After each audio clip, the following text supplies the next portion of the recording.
나에게도 이런 물을 주시옵소서. 5번째 시간. 자, 본문 한번 읽어보죠. 시작. 우리 조상들은 이 산에서 예배를 하였는데 당신들의 말은 예배할 곳이 예루살렘에 있다 하다이다. 예수께서 가라사대 여자여 내 말을 믿으라. 이 산에서도 말고 예루살렘에서도 말고 너희가 아버지께 예배할 때가 이르리라. 너희는 알지 못하는 것을 예배하고 우리는 아는 것을 예배하노니 이는 구원이 유대인에게서 남이니라. 아버지께 참으로 예배하는 자들은 신령과 진정으로 예배할 때가 오나니 곧 이때라. 아버지께서는 이렇게 자기에게 예배하는 자들을 찾으시느니라. 하나님은 영이시니 예배하는 자가 신령과 진정으로 예배할지니라. 여자가 가로되 메시아 곧 그리스도라 하는 이가 오실 줄을 내가 아노니 그가 오시면 모든 것을 우리에게 구하시리라. 시리이다. 예수께서 이르시되 내게 말하는 내가 그러라 하시니라. 아멘. 자, 그 예수님이 이 여정이 유대 땅에서 세례를 베푸시다가 갈릴리 가나, 저 북쪽에 있는 갈릴리 가나로 가시기 위하여 행로 중에 수가라는 성, 사마리아 땅 수가라는 성에서 우물가에서 여인을 만나 나누는 대화 내용이고, 이때는 제자들과 함께 가다가 제자들은 마을로 점심때가 돼가지고 식사를 구하기 위하여 마을로 들어간 사이에 그 우물가에서 쉬시다가 수가성 여인이 물 길러러 오는 그 여인과 대화를 하는 내용이라는 사실이다. 근데 사실은 이 내용이 그 여자가 그 내용, 그 말씀의 내용을 자세히 들여다보면 아주 그 많은 내용이 그 안에 다 포함이 숨어 있다는 사실이에요. 우리는 이 만물을 보면서 그 만물 안에서 하나님의 진리를 발견해야 된다고. 만물 안에서, 만물 속에서. 사실은 사람들은 그걸 보면서도 진리를 발견하지 못하고 있다는 게 사실이거든. 근데 왜 그러냐 하면은, 왜 거기서 진리를 발견해야 되냐 하면은, 하나님이 그 만물 안에 하나님의 진리를 감추어 두시고 그 안에 진리 안에서 그것이 움직이고 생장하게 만들어 놓으셨, 존재하게 만들어 놓으셨기 때문에 그 만물은 우리 인생들에게 하나님의 아들들의 모습이 나타나기를 고대하면서 그 자리에서 항상 우리를 향하여 어떤 내용을 전하고 있단 말이에요. 이 말씀도 마찬가지. 이 말씀도 성경의 모든 말씀은 그 말씀을 통해서 하나님의 본의, 하나님의 진리를 발견해야 되는데, 진리를 발견하기를 바라시고 하나님이 성경 말씀을 역사와 사건과 이야기로 기록해 놓으시고 이것이 하나님의 말씀이라고 했단 말이에요.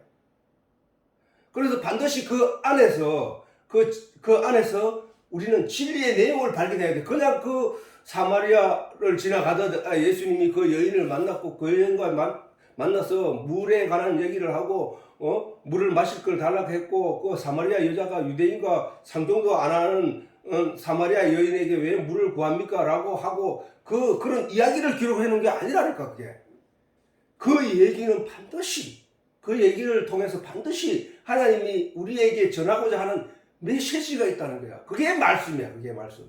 저 이야기와 사건 그 자체가 말씀이 아니라 그 말씀 속에 감춰 두신 하나님의 뜻과 의지, 계시, 그것이 말씀이란 말이에요. 그것이 말씀. 그래서 우리는 이 말씀에서, 이 말씀이 우리가 세상적으로 보면 맥락이 전혀 통하지 않지. 물 얘기를 하다 그 물에 대한 어떤 진짜 그 물을 구하니까 남편 들고 오락하고, 남편 없다 하니까 니한테 남편이 5이 있었고 그 또 남편 하나 있는 거, 지금 네 옆에 붙어 있는 그 남편도 진정으로 네 남편이 아니다라고 하시고, 또 그렇게 하시다가 또 뭐 영과 진리로 예배를 하라 하고, 이러니까 이 맥락이 세상적으로 보면, 세상적인 시각, 우리가 보는 관점에서 보면은 그 말이 전혀 다른 얘기란 말이지. 그리고 맥락 없이 갖다가 붙여넣는 거야. 그게. 그러면 이 얘기가 다르고 저 얘기가 다른 게 아니라 사실은 그 안에 동일한 내용을 우리에게 가르치고 있단 말이에요. 동일한 내용을. 하나님이 그 동일한 얘기를 우리가 잘 알지 못하기 때문에 그것을 한데 묶어서 우리에게 그 흐름을 전해주고 계시는 거라고. 그래서 우리는 그 내용을 통하여 하나님을 진리의 내용을 깨달아 알아야 된다. 그 말을 하는 거예요. 자, 그런데 아까 말했듯이 이 사건과 이야기와 이런 얘기를 그 눈에 보이는 문자와 그 문자가 가리키고 있는 내용으로만 이해하게 되면은 이게 전혀 다른 방향으로 간다는 사실.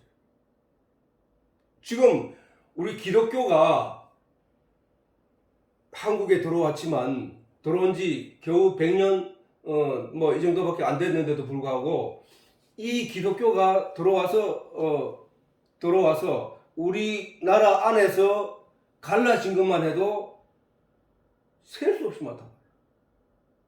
물론 천주교와 개신교는 따로 이렇게 들어왔지만은 그래도 천주교가 있고 개신교로 크게 분리되고 그 다음에 개신교에서도 뭐 장로교, 감리교 무슨 뭐 이래가지고 수백 개의 이게 내용이 갈라져 있다고. 지금도 계속 분열을 하고 있다고. 이게. 왜 그렇게 그런 현상이 생기냐? 우리가 그런 얘기를 말씀을 중심으로 해서 그 사람들이 주장한 내용들을 살펴보면은 다 똑같이 그 대부분 이게 세상적인 얘기, 세상적인 관점에서 자기들의 주장을 이야기하고 있다는 사실. 문자를 보는 거야. 문자를 이야기를 사건을 그냥 사건으로 보는 거야. 역사를 그냥 역사로 보는 거야. 그렇게 되면은 그 관점을 이해하는 사람들이 다 다양하게 그것을 얘기를 한다고. 그런데 예를 들어서 모든 말씀을 하나님의 진리에 초점에 맞추게 되면은 어떤 사람이 그 사건과 이야기를 보더라도 그 안에서 하나님을 발견해야 된다. 하나님을. 그런데 어떤 사람들은 그 말씀 가지고 자기의 자리를 지키는데 사용하는 거야. 어떤 목사는. 어떤 사람은 그 말씀을 가지고 교회의 재정을 불리는데 사용을 하는 거야.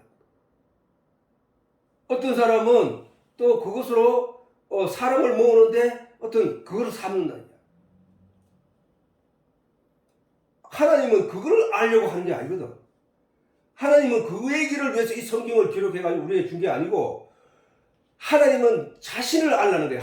하나님을. 근본적으로 인간은 태어나면서 세상과 접하고 세상 이야기에 습성이 들어졌고 세상의 것을 깨달아 알게 됐단 말이야. 그래서 거기에 젖어서 산다고. 근데 그것 자체를 하나님은 너는 지옥에 산다고 하고 너는 땅에 산다는 거야.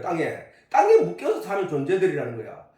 그렇게 사는 사람들 속에서 건져내서 하늘의 내용으로 살아가는 사람으로 바꾸겠다는 거거든. 그래서 그 하늘의 내용으로 바뀐 사람은 영원히 산다고 하나님이 약속을 했단 말이야. 그 얘기야, 그 얘기. 성경은 전체적으로 그 얘기를 하고 있는 거거든, 사실은. 우리가, 아빠도 뭐 거기서 그 틀에서 벗어날 수 없는 존재일 수도 있겠지만은, 무슨 얘기냐면은, 내가 교회에 헌금을 안 내면, 내가 기뻐서 하나님께 막 헌금을 내는 것보다는, 목사님이나 교회에서 헌금을 내라고 했기 때문에, 그 헌금을 내는 거라는 거야. 근데 그 낼까 말까라는 관점에서, 마음에서는, 그것을 내면은 복을 받을 것 같단 말이야. 그 사람들한테 얘기를 들었기로. 근데 내가 만약에 내지 않으면 나는 저주를 받아서 아무것도 내 것 다 뺏길 것 같은 느낌을 가지게 만든다는 거야. 하나님은 사실 그런 째째한 분이 아니라고. 그런 분이 아니라니까. 하나님이 물질을 가지고 하나님은 뭘 사용하는 게 아니거든. 우리가 하나님의 말씀을, 우리가 궁극적으로 천국에 가고 궁극적으로 영생을 얻는 그 목표를 가지고 우리가 살아가지만, 우리가 돈을 가지고 물질을 가지고 하나님이 내한테 그 진리를 깨닫게 하고 안 깨닫게 하는 게 아니라는 거야. 근데 우리는 자신도 모르게 그것을 안 내면 나는 안 될 것 같고 그렇게 두려운 존재의 하나님으로 내 상대로 세워놨다는 거야. 아니라는 거야. 하나님. 그래서 하나님을 진리를 제대로 알아라. 그러면 너는 모든 것에서 자유함을 누리게 된다. 모든 것에서 자유함을 누려야 된다. 진리를 알지니 진리가 누구야? 예수님이잖아. 하나님이잖아. 말씀이잖아. 그렇게 진리를 알지니 진리를 제대로 알지니 진리가 너희를 자유케 한다. 너희는 그동안에 땅에서 내가 누구한테 잘못하면 매를 맞을 것 같고 내가 누구한테 뭘 하면 그런 두려움과 억눌림 속에서 너희가 이 세상을 살고 있지만 그것에서 내가 건져내어 너희에게 자유자로 세우기 위하여 너를 건져내는 거야 라는 거거든. 하나님이 진리를 알지니 진리가 너희를 자유케 한다. 그러면은 그 말씀의 맥락상 자유케 한다는 것이 목적이잖아. 자유케. 인간은 원래 하나님의 은혜 안에서 자유의지로 자유 안에서 살게 돼 있다고. 근데 사람들은 다 땅의 것으로 얽매여서 살아가게 되어 있다는 거야. 거기서 건져낸다는 거야. 그 건져낸다는 것은 뭐냐? 그 땅의 이론과 땅의 내용으로 살아가는 너희는 땅에 묶여서 사는 그런 존재들이야. 땅에 속한 사람들이야. 그러나 하늘의 내용, 너는 네 영, 하나님의 영을 닮은 네 영이 왜 육체에 갇혀서 육체의 내용으로 거기에 종노릇하면서 거기에서 불안에 떨면서 거기서 멸망을 향해 나아가고 있느냐? 내가 너를 거기서 건져낼 거야. 그러면 건져내면 네가 하나님의 형상을 닮은 네 영은 자유함을 누리게 돼. 너희를 자유롭게 하기 위해서 묶여있는 거기서 건져내기 위해서 내가 온 거야 라고 성경은 주구장창 그 얘기만 하고 계시는 거거든. 주구장창 처음부터 끝까지 그 얘기만 하고 계신 거야. 내가 너를 자유케 하리라. 내가 너를 구원해낼 것이다. 네가 생명과를 먹으라. 그러면 너는 자유하게 된다. 영원히 생명을 가지게 된다. 너는 내 영을 닮은 존재야.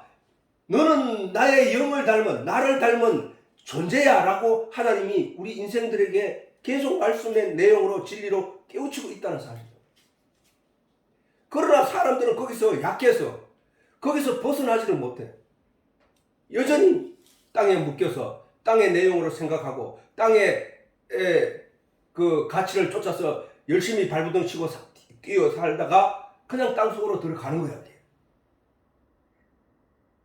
거기서 건져낸다는 얘기는 그렇게 살아가고 육체는 그렇게 살아갈지라도 내 속에 있는 영이 하나님의 가치를 발견하고 하나님의 진리의 내용을 발견하고 그것을 쫓아 그것을 의지하면서 그거와 더불어 그 말씀과 더불어 살아가는 자 그를 가리켜 거듭났다고 하는 거야.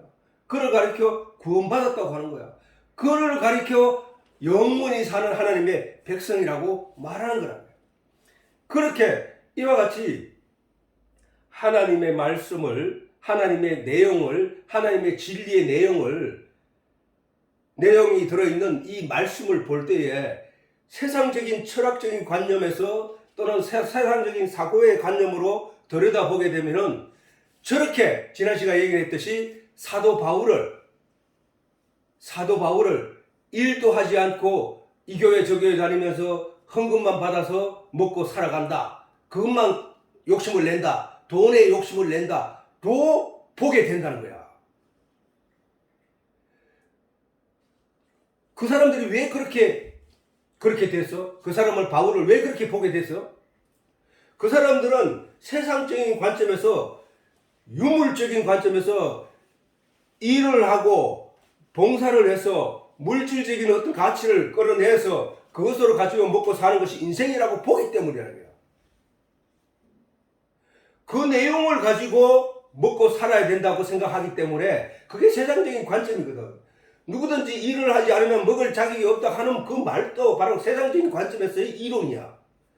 그 관점에서 사도 바울을 바라보니까 바울은 그냥 되게 말만 몇 마디 하고 거기서 돈을 받아 챙겨가고 또 하면서 돈을 받아 물론 그 돈을 받아 챙겨가는 거는 바울이 자기가 먹고 살기 위해서 한 게 아니라 그 사도행전에 보면은 이 교회 여기 가난한 사람들이 많이 있으면은 그 부한 사람들의 돈을 얼마를 거둬서 그들에게 나눠주고 전달해주고 그들을 고르게 잘 살게 하기 위해서 하는 행동이었단 말이야. 그런데 바울은 그 돈에 욕심을 내는 사람으로 인식하게 만들었다는 거야. 그게 어떤 관점에서냐? 바로 세상적인 관점에서 보면은 그렇다는 거야. 그러나 진짜 생산적인 일을 하는 사람은 그 바울이었거든. 다른 사람들은 땅에 묶여서 땅의 내용으로 땅의 가치를 가지고 거기서 씨름하고 엎어져서 거기서 헤매다가 죽어가는 멸망하는 존재들이지만 바울은 그 멸망해가는 사람들 속에서 몇을 건져내어 하나님의 사람으로 변화시키는 일을 했기 때문에 생명을 주는 일을 했기 때문에 그것이 더 가치 있는 일이란 말이야. 그럼 물질은 아무것도 아니라는 사실이란 말이야. 그렇지? 지금 이 고린도 후서 11장의 이 말씀은 바로 바울이 그 내용을 설명하는 거야. 그 내용을. 자, 한번 읽어보자고. 저는 사람들은 누구? 바울을 가리키고 그렇게 험담을 하고 사람들에게 전파해서 그 바울은 쓸데없는 사람이고 저런 사람이다. 뭐 이런 폄하하는 사람들. 그리고 자기는 착한 일을 하면서 나도 일을 하면서 사람들에게 덕을 베풀고 또 사람들에게 양심아 그렇게는 일을 하지 아니하고 이렇게 해서 자기가 하나님의 진정한 사도라는 것을 나타내는 사람들이란 말이에요. 그런 사람들이 오늘날에도 너무 많다는 사실이라고. 진짜 하나님의 진리의 내용을 알지 못하니까 못자라고 그 목사라는 이름으로 교사라는 이름으로 그 자리를 명함을 차지하고 있으면서 진짜로 사람들에게 나는 진짜 사도이며 목사이며 교사다라고 주장하면서 실질적으로는 다른 사람들을 정죄하고 판단하는 이들이 너무 많다는 거야.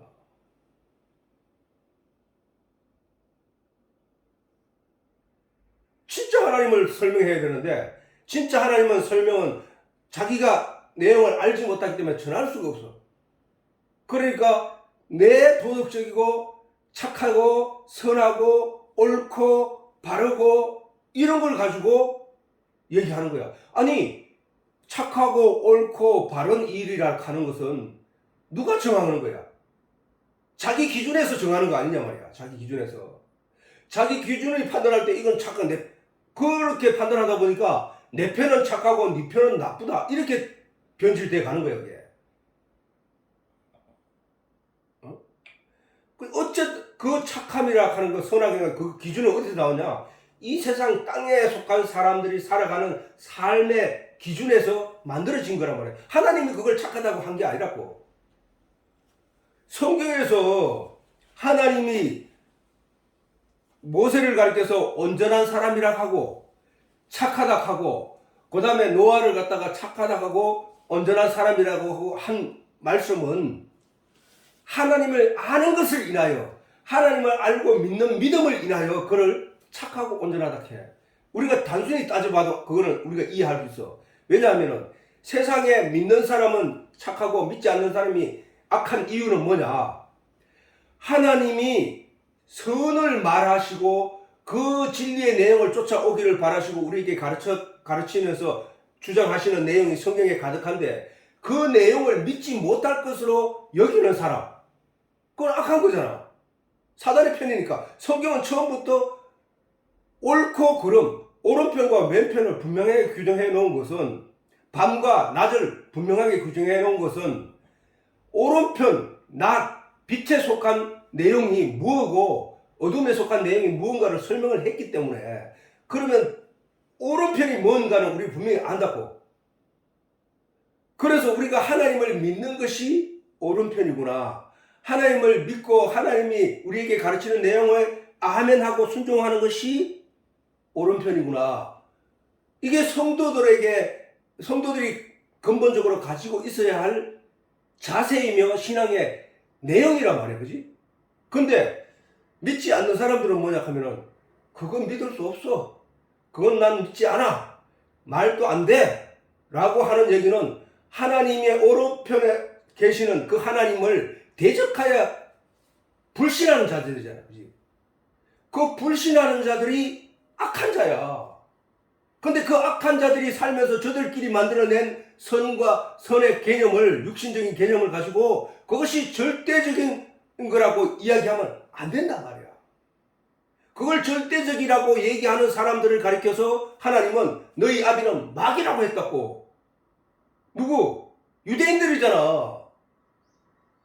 유대인들. 행실적으로 그들을 따라갈 사람들이 없다니까. 오늘 이 시대에도 유대인들의 삶을 그만큼 경건하고 그만큼 거룩한 척하면서 그렇게 행동하면서 신앙생활을 했던 사람들이 유대인들이라니까.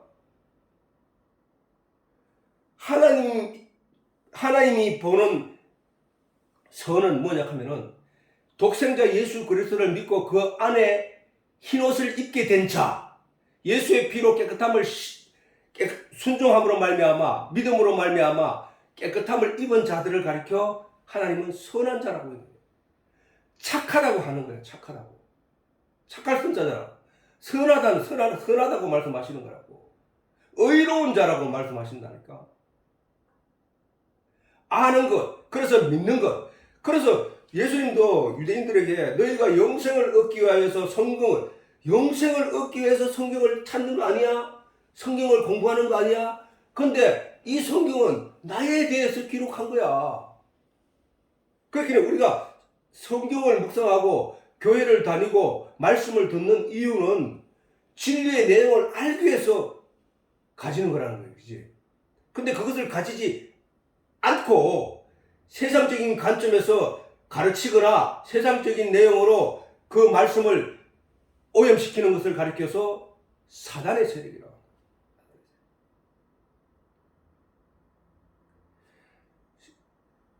세상적인 내용을 거기서 가치를 말씀 속에서 세상이 보편적으로 선하게 여기는 어떤 내용으로 그것을 가르치려고 하는 것, 그것을 말씀을 훔친다고.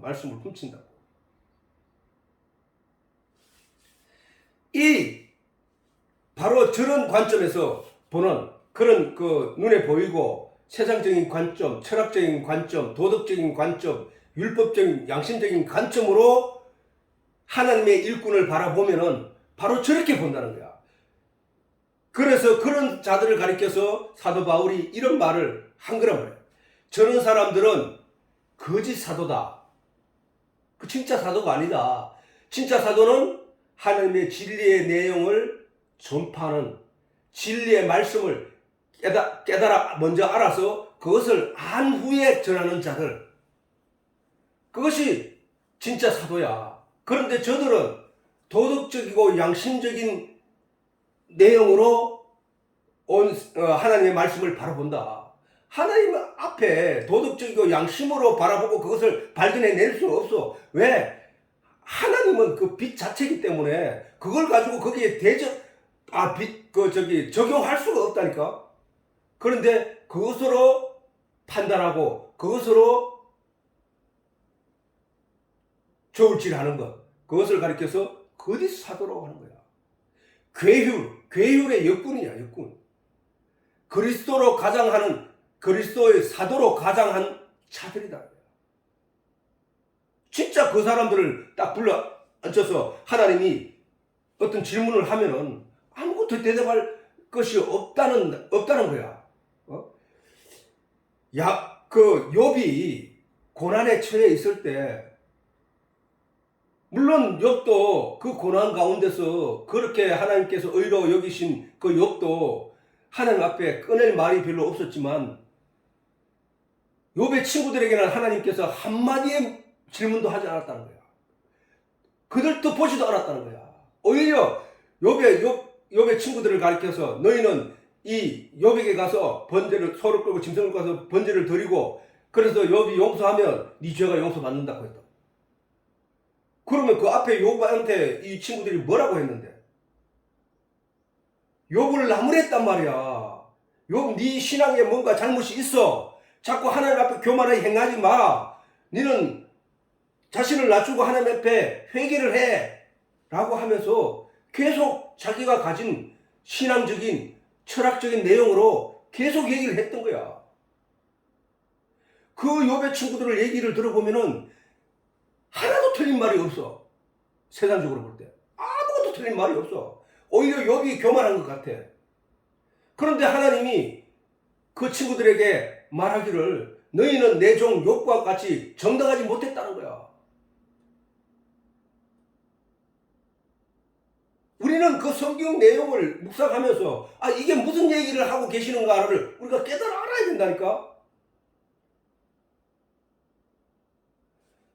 그런 욥의 친구들은 하나님이 나타나셨을 때 한마디도 못했다는 거야. 한마디도. 자격조차 없었다는 거야. 무슨 아는 척하고 무슨 도덕이고 양심이고 철학이고 무슨 신앙의 어떤 종교의 어떤 열심을 갖다 주장하고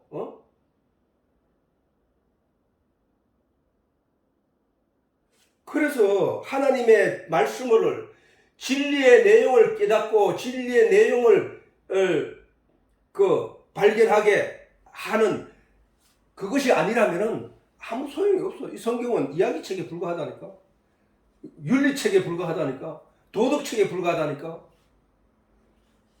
그러므로 반드시 성경 속에서 진리의 내용을 발견하고 그 진리로 인하여 진정한 자유를 누리게 되는 자가 그가 바로 말씀의 진리를 제대로 깨달은 사람이란 거야. 그러므로 이것이 14절 이것이 이상한 일이 아니라 이런 사람들이 새해 초부터 새해 말까지 나타나서 주장했던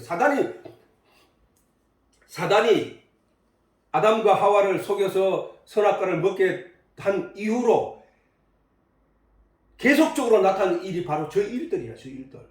계속 세상적인 내용으로 정죄하고 판단하고 지적하는 일들이 계속 이어졌다는 거야. 이것이 이상한 일이 아니라 사단도 자기를 광명의 천사로 가장한다. 그러므로 사단의 일꾼들도 자기를 의의 일꾼으로, 무서운 얘기 아니야? 의의 일꾼으로 스스로가 생각한다는 거야. 그런데 그 사람들이 나중에 결국이 어떻게 되냐? 온갖 타락의 그런 일들을 스스럼 없이 행하는 것들을 볼 수 있었다는 거야. 그러므로 사단의 일꾼들도 자기를 의의 일꾼으로 자랑하는 것이 또한 큰일이 아니라 저희의 결국은 그 행위대로 되리라. 그러니까 그 일에 너무 염려하거나 끌려다닐 필요 없다. 그 얘기를 하는 거라고요. 자, 이제 본문에 들어가서 아버지께 예배할 때가 오나니 곧 이때라 라는 말씀에서 말씀의 내용을 한번 보자. 자, 아버지께 예배할 때가 오나니, 이 말씀의 속에 내포하고 있는 내용이 뭐냐? 아이러니하게도 예수님이 이 말씀이 내포하고 있는 내용 속에는 큰 반전이 있는데 그 반전은 그동안에 하나님께 드린 예배가 유대인들과 이스라엘 백성들이 하나님께 드린 예배가 진정한 예배가 아니라는 말씀이 그 안에 들어있단 말이에요. 그치? 그렇잖아. 우리는 원래 근본적으로 모세를 통하여 하나님이 예배하게 하신 내용은 아버지께 예배하는 거였단 말이야. 그치? 그런데 지금 예수님은 이제 와서 이 여인이 아니 당신네들은 예루살렘에서 예배를 드리라고 하는데 우리 조상들은 여기서 예배를 드렸습니다.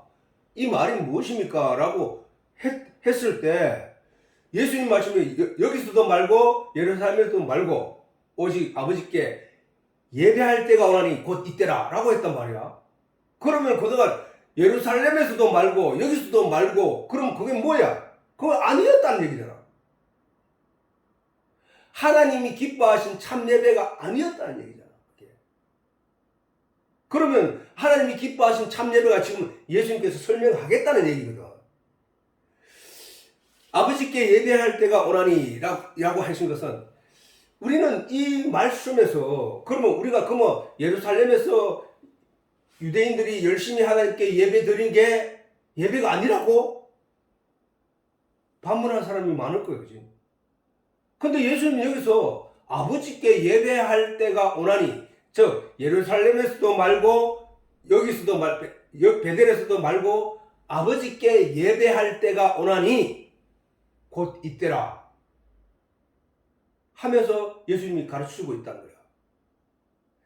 그러면 예루살렘에서 예배 드린 내용이 진짜가 아니었다는 것을 성경에서는 여러 군데 나타냈다고. 아니 수없이 나타냈다니까.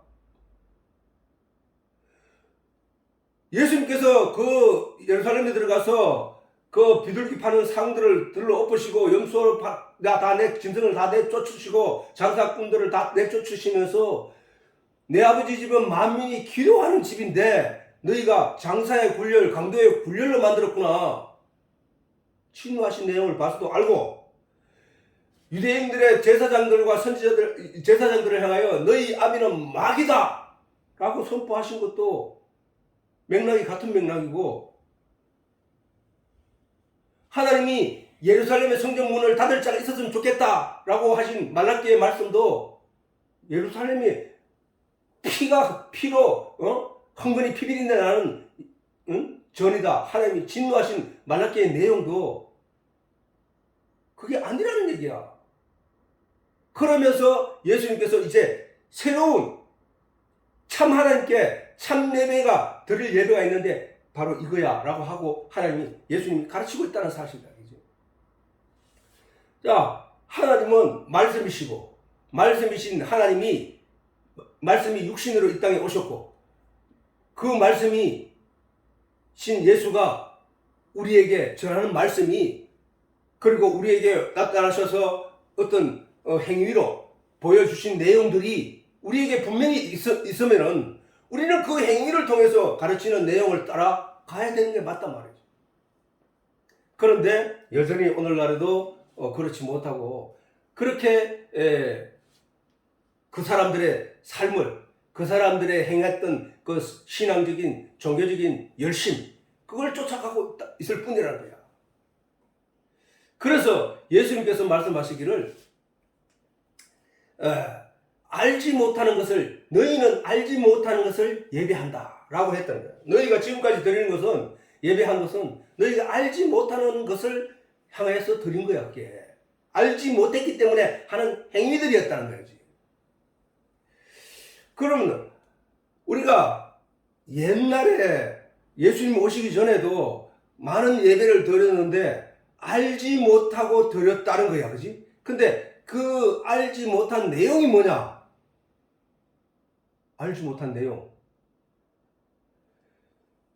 그 행위를, 어떤 행위를 딱 했으면은 그 행위를 한 것이 이게 이 내용의 본질적인 의미와 계시의 내용이 뭐라고 사람들에게 알려줬어야 된다. 알려줘야 돼. 그게 바로 선지자들이 해야 할 일들이라고.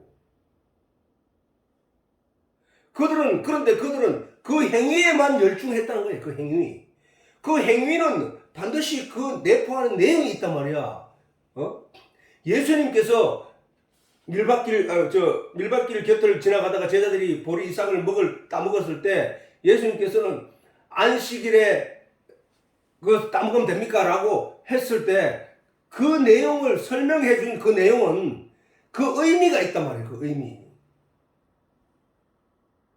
다시 말해서 다른 얘기로 예수님께서 이 땅에 오실 때 아기로 오셨는데 그 아기가 말 구유에 놓여 있다는 거야.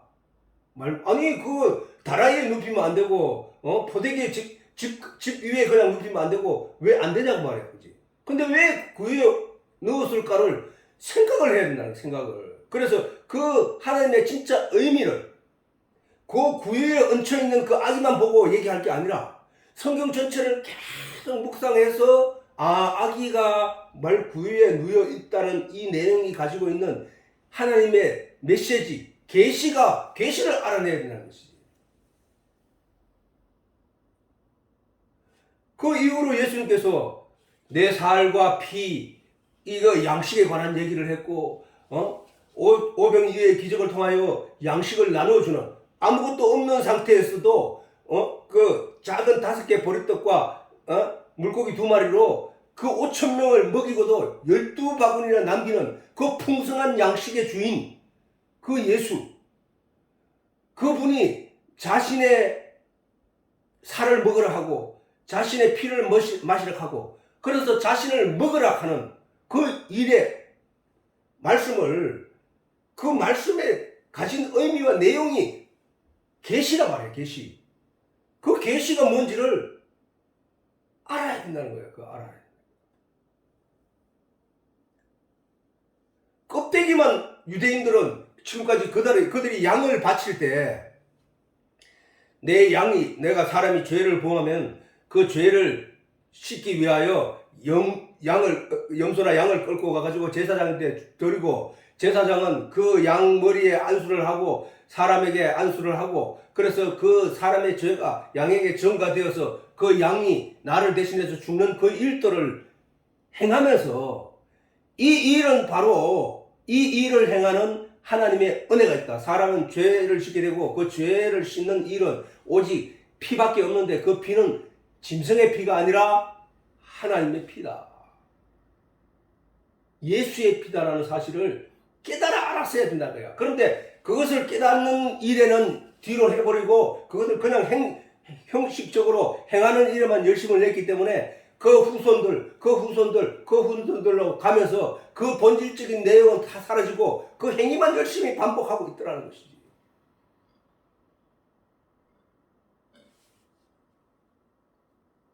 그게 바로 멸망의 길이라니까. 그게 바로 사단이 그 눈을 가리고 그 귀를 막고 그 입을 봉해버리는 그 결과로 그 행위만 반복해 왔던 것이라. 예수님이 오셔서 이제는 그것을 그 본질의 내용, 그 계시의 내용을 보게 하고 귀로 듣게 하고 입으로 말하게 하고 선포하게 하는 그 일을 위해서 예수님이 오셨다는 거야. 다 같이 땅에 매여서 땅에 속하여 땅의 것으로만 쫓아가다가 이제 그 눈을 열어주고 그 귀를 열어주고 그 입을 열어주니까 사도들이 생겨나고 예수님의 제자들이 생겨나고 그들이 이제 하나님의 진리의 내용을 가지고 성령의 도우심으로 전파하기 시작하는 그게 바로 복음시대라니까. 복음시대. 그게 바로 예수시대라니까. 예수시대. 그래서 북이스라엘은 참 하나님을 알지 못한 결과로 너희 아비는 마귀라는 소리를 들었다는 거야. 우리는 유대인들을 인간적으로 볼 때 높이 평가하고 있지만 하나님이 볼 때는 잘못됐다는 거야. 하나님이 그들에게 복음을 먼저 줬고 그들에게 율법과 규례가 그게 사망케 하는 거지만 그 내용이 품고 있는 내용은 복음이었다니까. 복음. 네가 죄인이야. 근데 양의 피로 네 죄를 대신하면 너는 용서함을 받는 거야. 그 본 의미가 그 안에 예수 그리스도로 말미암는 복음의 내용이 그 안에 들어있었다는 거야. 모든 죄의 삭은 사망인데 거기서 살아날 자가 있어. 그것은 바로 피로 씻음 받은 자야.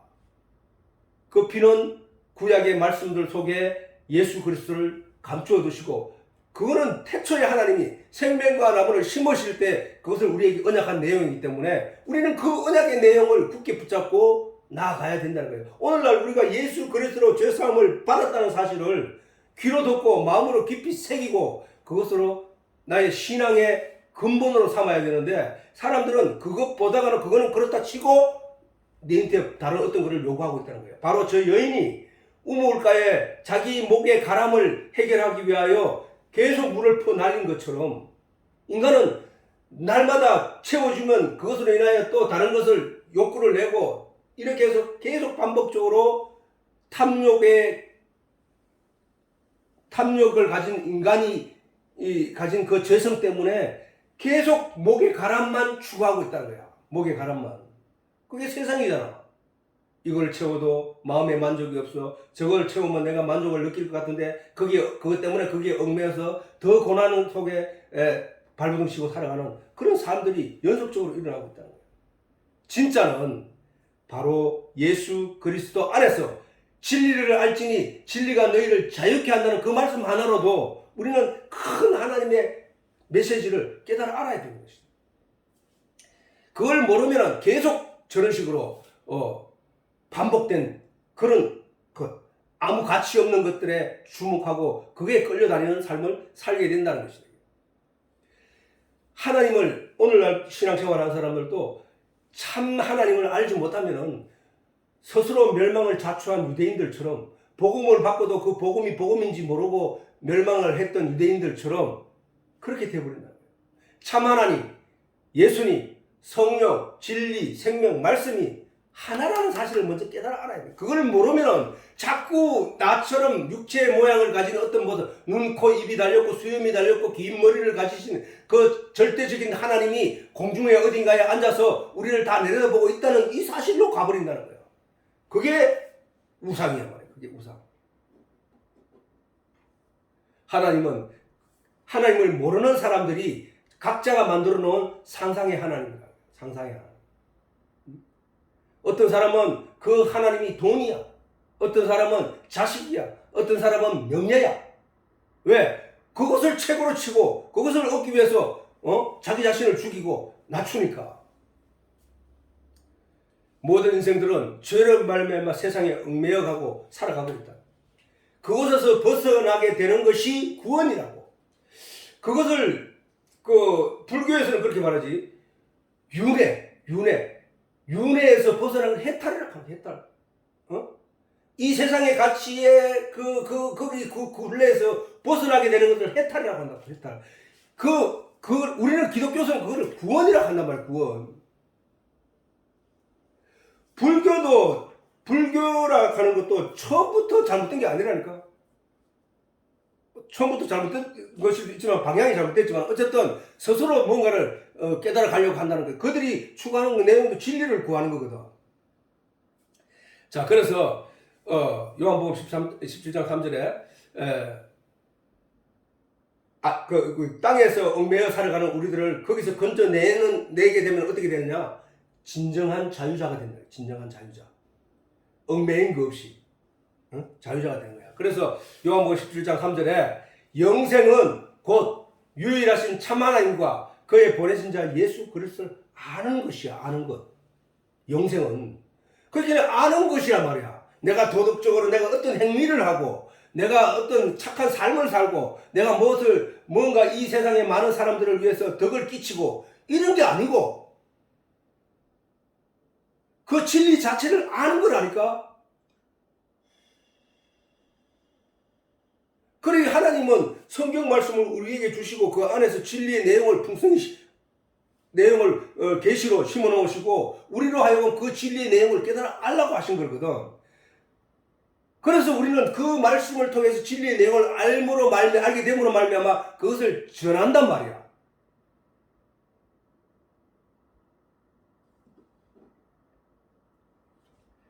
진리를 알지니 진리가 너희를 자유케 하리라.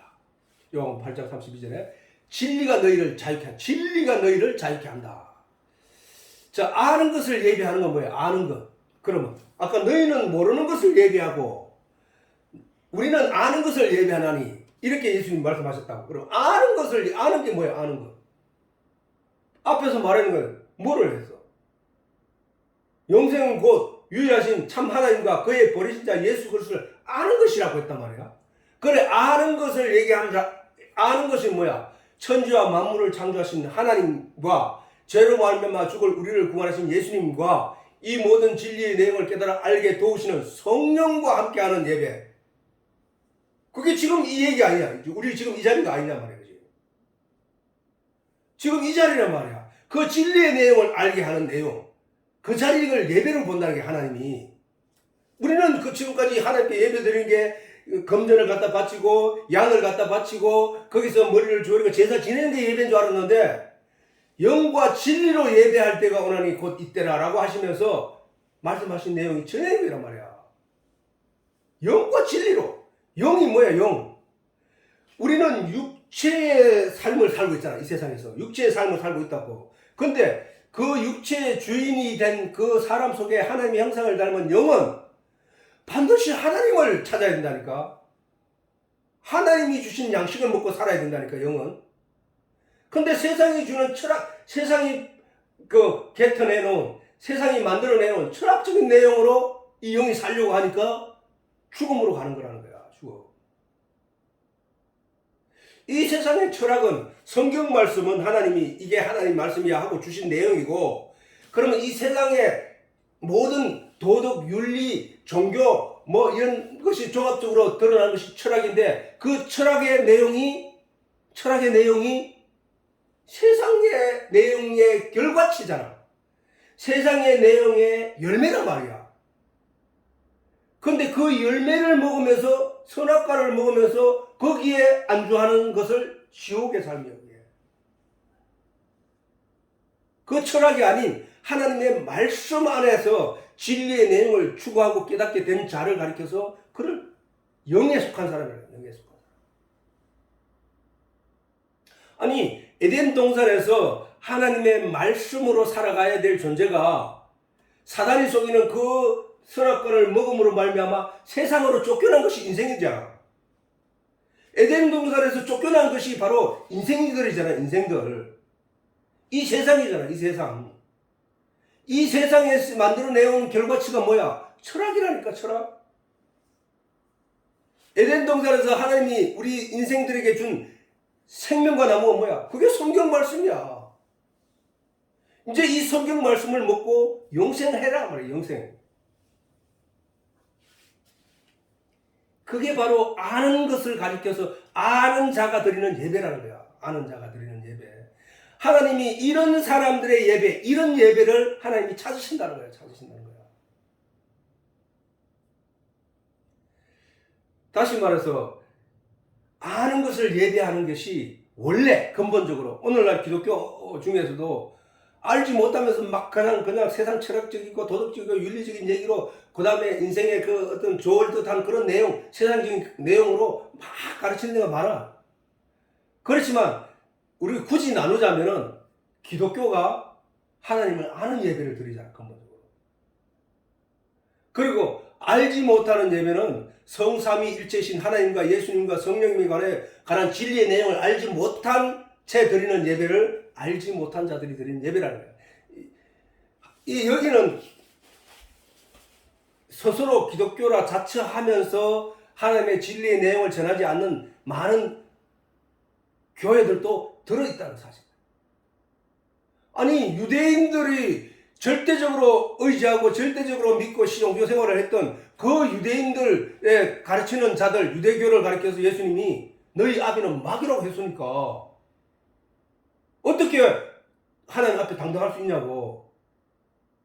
그 사람들은 그 종교, 유대교가 하나님 앞에 가장 신실한 종교라고 믿고 그 길을 열심히 쫓아갔는데, 그렇기 때문에 우리가 이 성령이 본질적으로 우리에게 강조하고 주장하는 내용이 뭔지를 알아야 된다는 거야. 그 내용은 다른 얘기를 하면 안 돼. 교회 안에서 사실은 다른 얘기를 하면 안 된다니까. 철학과 도덕과 양심에 관해서는 학교에서 배워야 돼. 그거는 이 사회에서 배워야 돼.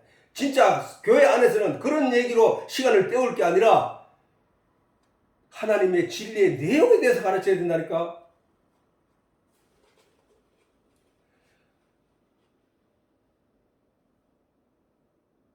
그래서 이 하나님을 알지 못하고 드리는 예배는 고등종교를 비롯하여, 세상적인 고등종교를 비롯하여, 고등종교라고 하는 것은 경전이 있는 종교를 가지고 고등종교라고 해. 그런 고등종교를 비롯하여 미신, 뭐 이런 모든 것이 다 알지 못하는 예배야. 그게. 아는 자들을 유혹하고 속여서 타락하게 하고 만든 자는 누구야? 사단이었잖아. 처음부터. 하나님이 먹지 마라, 이것을 먹는 너희가 정령 죽으리라 한 하나님의 말씀의 내용을 알고 있던 자가 아담이었단 말이야. 그지? 그런데 와가 그들을 속인단 말이야. 속여가지고 멸망으로 끌고 간 자들이 사단의 세력이야. 아는 자들을 유혹하고 속여 함께 타락하고 멸망하는 자들이 바로 알지 못하고 드린 예배를 드린 자들이야. 결국은 저들이 철학, 하나님의 진리의 내용을 선포해야 될 교회 강단 안에서 하나님의 내용이 아닌, 진리의 내용이 아닌 세상적이고 도덕적이고 양심적인 이야기로 거기에 체험으로 말미암아 그 시간에 들었고 먹고 마셔야 될 하나님의 진리의 내용을 먹지 못한 양들은 파리하여 죽어간다는 거야. 전번에 얘기했지만은 하나님이 이스라엘 거짓 선지자들을 향하여 진노하신 내용이 그 말씀이거든. 너희는 어찌하여 내 백성이 먹어야 할 꼴을 발로 짓밟아 먹지 못하게 만들며 내 백성들이 마셔야 할 물을 발로 허려서 더럽혀서 먹지 못할 물로 만드느냐. 거기 멸망에 관한 유대 안에서 멸망의 원인이 되는 거짓 선지자들의 가르침에 대해서 하나님이 진노하시고 호토친 내용이란 말이야. 이사야에서 잘 나오고 예레미야에도 나왔지만,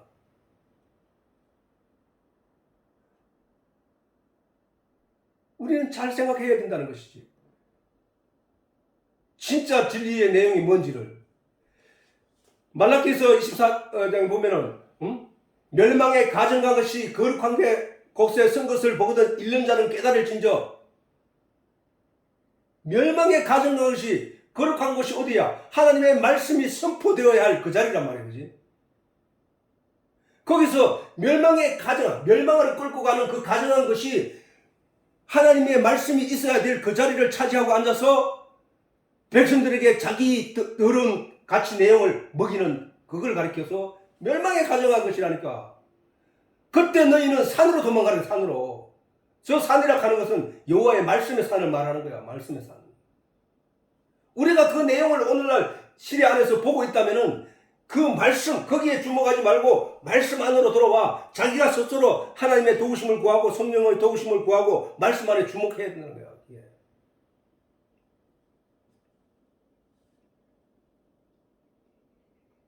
하나님의 말씀을 가진 자들 속이는 내용이 어디 성경 속에서 보면 아담을 속이는 사단도 있지만 아합 왕에게 그 두로의 그 왕의 공주가 시집 와가지고 그 바알과 아세라를 끌고 들어와서 하나님의 선지자를 다 죽이고 바알과 아세라 선지자들로 가득하게 만들어 놓은 그 멸망할 수밖에 없는 그 북이스라엘의 신앙의 타락상을 만들어 버리는 것처럼. 그 다음에 예수님이 40일 동안 광야에서 금식하려 할 때 예수님에게 나타나서 3번씩이나 속이고 시험하려고 달려들었던 그 일들. 그 다음에 바울이 말했듯이 헛된 철학과 세상의 초등학문으로 성도를 속이려 하는 거짓 사도들에 대한 이야기들. 성경 안에 그런 내용이 무수하게 많다고. 그럼 그 내용을 읽었다면, 그 읽지 못했다면 뭐가 뭔지 모르더라도 그 말씀을 묵상하고 들여다보고 깨달아 알게 됐다면은 그런 내용에 우리가 현혹되지 말아야 되잖아요. 전하는 자가 내가 알지 못하기 때문에 전하는 자가 아는 것을 전하는지 모르는 것을 전하는지 말도 안 되는 것을 전하는지 모른단 말이에요. 그러면 그 얘기는 결국은 뭐란 얘기야? 성도가 구해야 할 것은 하나님의 말씀밖에 없다는 게 하나님 앞에 구해야 된다. 하나님 앞에. 그러면 뭐야? 내가 가서 다른 보에서 성령을 너희에게 보내리니 그가 와서 너희를 생각나게 하고 가르치고 깨닫게 할 것이다. 그러면 우리가 구해야 될 내용이 뭐야? 구하고 찾고 두드리고 해야 할 내용이 바로 예수 그리스도로 말미암아 약속하신 성령을 구해야 되는 거예요. 성령.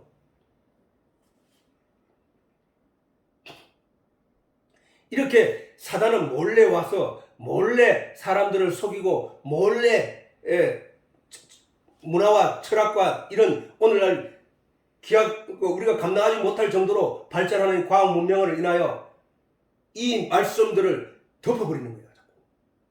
거기에 주목하게 하는 거야. 그 휘황찬란하고 그 놀라운 과학적인 문명과 기술들을 바라보게 하고 그래서 하나님의 말씀을 볼 기회를 빼앗아버립니다. 그래서 이들은 가만히 들어온 우리가 편하게 들어오면 우리가 어느 날 강도가 확 들어와가지고 칼을 보게 되면서 뭐 이러면 우리가 이거는 우리가 경계의 대상이구나 알지만은 그러나 친구처럼 가까이 다가와서 살살 지나고 자기 거 다 빼주고 간스럽게 다 빼줄 것같이 얘기하다가 어느 날 갑자기 그 사람의 모든 것을 혹 털어서 달아나버리는 그거 마찬가지라니까. 사단은 우리 주변에 늘 그런 식으로 존재하고 있다는 거야. 그래서 정신 차려야 된다는 거야. 말씀은 우리에게 말씀의 내용을 지켜내라. 말씀 네가 가지게 된 진리의 내용을 빼앗기지 않기 위하여 지켜내라. 저희가 가만히 들어온 것은 예수 그리스도 안에서 우리가 가진 자유를 엿보고 그렇긴 해. 저때 당시에 바울이 저 얘기를 하는 이유가 뭐냐 하면은 유대인들이 유대의 율법에 얽매여서 거기에 복종적으로 열심히 순종하면서 그 일을 해왔는데 예수가 와서 그거는 가짜 예배다, 진짜가 이거다라고 가르쳐줌으로 말미암아 우리가 그것을 다 버리고 예수께 나와서 예수께서 주신 그 자유의 복음 안에서 기쁨과 즐거움으로 만족해하며 살아가는데 자꾸 뒤를 돌아보게 만드는 거야. 아, 내가 이래도 진짜 하나님 구원을 베풀어 주시는 거야? 아, 이런다고 내가 구원을 받는 거야? 야, 근데 자들은 저 행위를 내가 옛날에 열심히 하던 그 행위를 열심히 하고 있네. 야, 이거 안 되는 거 아니야? 라고 그들이 와서 네가 아무것도 안 하는데 네가 복을 받아? 네가 아무것도 안 하는데 구원을 받는다고? 예수 믿기만 하면 천국 간다고? 에이, 이럴 일도 하고 저런 일도 하고 금식도 하고 이거 다 해야지. 에이, 그래가 안 돼. 라는 말에 또 현혹되기 시작한다는 얘기야. 바울이 그걸 경계하는 거야. 그 갈라디아 교회에. 자, 저희가 가만히 들어온 것은 그리스도 예수 안에서 우리가 가진 자유를 엿보고 우리를 종으로 또다시 그 죄의 종으로 삼기 위하여 그런 거야. 그러니까 정신 차리고 그들에게 예수께서 주신 이 복음의 능력을 굳게 믿으라. 예수를 믿음으로 말미암아 구원을 받는다는 이 놀라운 사실, 그거이기 때문에 그게 복음이야. 그걸 빼앗기지 않도록 굳게 지켜라는 거야. 우리가 일시라도 복종치 아니하였으니 바울이 말하는 거야. 우리가 나도 율법에 대해서 많이 알아. 너희보다 더 많이 알고 많은 것을 열심히 해왔어. 그런데 내가 일시라도 잠시라도 그 일에 현혹되어 그 유대 율법의 그런 것들에 내가 현혹되어 복종하지 아니하였으니 이는 복음의 진리로 너희 가운데 항상 있게 하는 거야. 복음은 그것들은 복음과 하나가 될 수 없어. 율법의 내용에 얽매여서 그것을 내가 다 온전히 지키지 못하는 것을 알고 예수님이 내가 그 모든 것을 다 이루어 줄 거야 라고 하시면서 오셔서 나를 대신해서 그 율법의 결과 곧 사망을 나를 대신해서 짊어지고 가셨단 말이야. 그래서 의문의 정서를 십자가로 도말하셨단 말이야. 그러므로 말미암아 그 예수님이 우리에게 베푸신 자유, 진리, 생명, 영생, 이것을 굳게 잡고 있으라는 거야. 그거 놓치면 안 돼. 그것만, 예수만 나의 구주이시며 예수만 나를 구원하시는 능력이야 라는 사실을 잊어버리면 안 돼. 자들이 와가지고 자기들의 착한 행실을 더 보여 우리한테. 나는 자가 보니까 그런 율법적이고 다른 종교를 가지고 있는데 내보다 더 선을 많이 베푸네. 그럼 나는 이거 가짜 아니냐 하는 식으로 자기가 나약하게 만들어서 거기에게 물들게 한다는 거야. 사단이 그랬거든. 사단이 그 아담과 하와한테 와서 뭐라고 그냥 다른 말 안 해서 야, 너 하나님이 그 선악과를 따먹지 말라 하더냐. 그래, 따먹으면 죽을 거 하노라 하더라. 아니야. 그거 따먹으면 네가 눈이 밝아져서 하나님과 같이 돼. 자기 뜻을 전했을 뿐이란 말이야. 그런데 인간은 거기에 현혹이 되어버리더라는 거야. 온 인류가 시대와 시대를 넘어 그 율법적인 내용으로 살아왔지만 아무것도 이룰 수 없다는 사실을 발견했단 말이야. 그리고 그것을 인하여 하나님이 독생자 아들을 아끼지 아니하고 우리를 위해서 주셨다고. 그러면 우리가 그 내용을 믿고 그것을 그 가치를 쫓아 열심히 나아가야 되는데 열심히 나아가려고 하는데 세상 문화, 세상 철학, 세상 도덕, 세상 양심, 다른 종교에 열심히 이것을 폄하하는 것이 보이는 거야. 우리는 그리스도 안에 나오는 것은 근본적으로 나를 내려놓고 내가 하나님 앞에 복종하고 하나님의 말씀을 굳게 붙잡고 그것만 의지하며 나아가는 것이 삶인데 그거는 너무 쉽단 말이야. 근본적으로 너무 쉬운 거야. 그게. 그래서 세상이 예수님께서도 말씀하시기를 세상이 주는 멍에는 무겁고 힘들지만 내가 주는 멍에는 쉽고 가벼움이니라 라고 예수님이 말씀하셨거든. 반드시 예수를 믿는 사람은 자유로워야 돼. 편해야 돼. 안식해야 돼.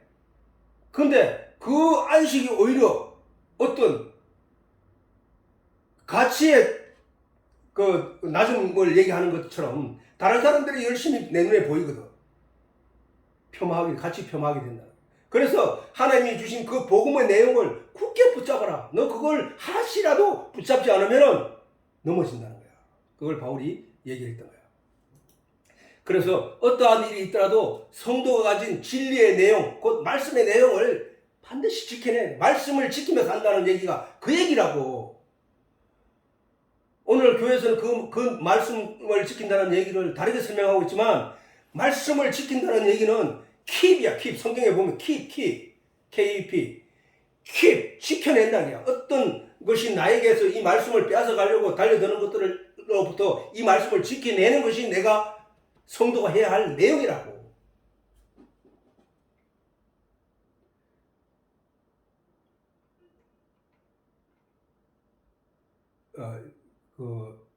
시간이 좀 갔으니까, 자, 그럼 요 내용 한번 더 하자고요.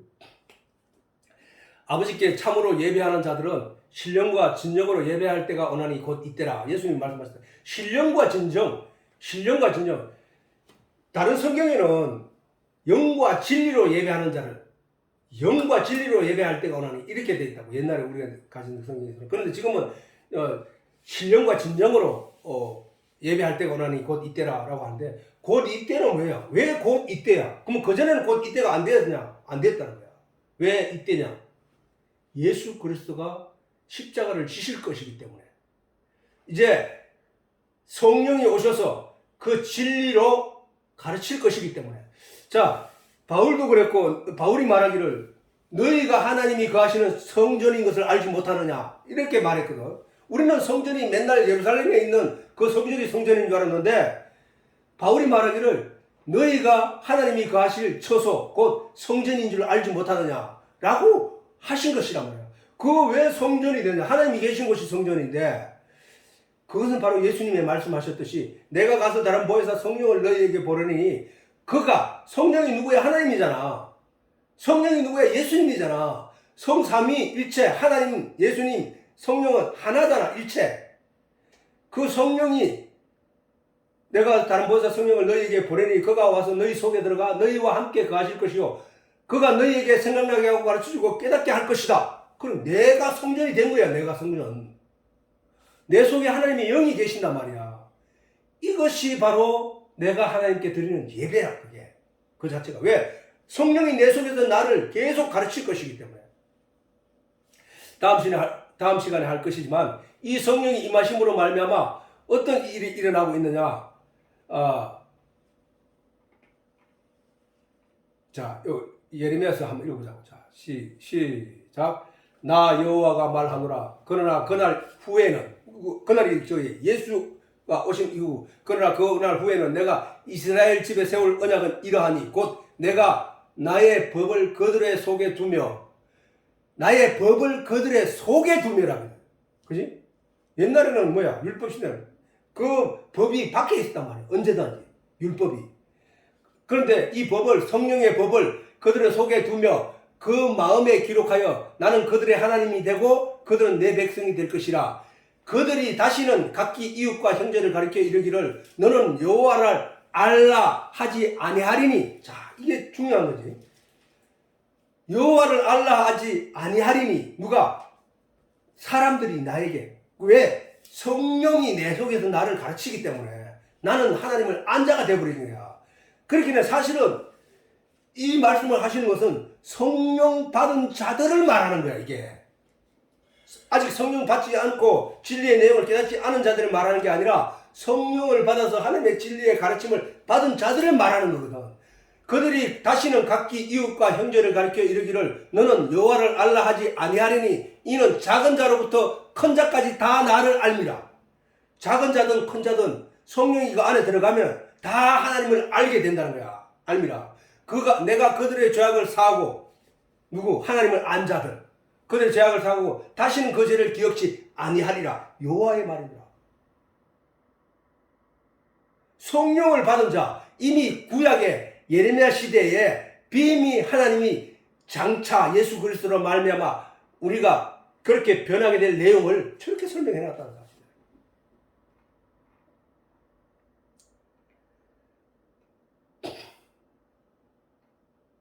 오늘도 시간이 많이 갔으니까 일단 여기서 마치도록 하고 다음 시간에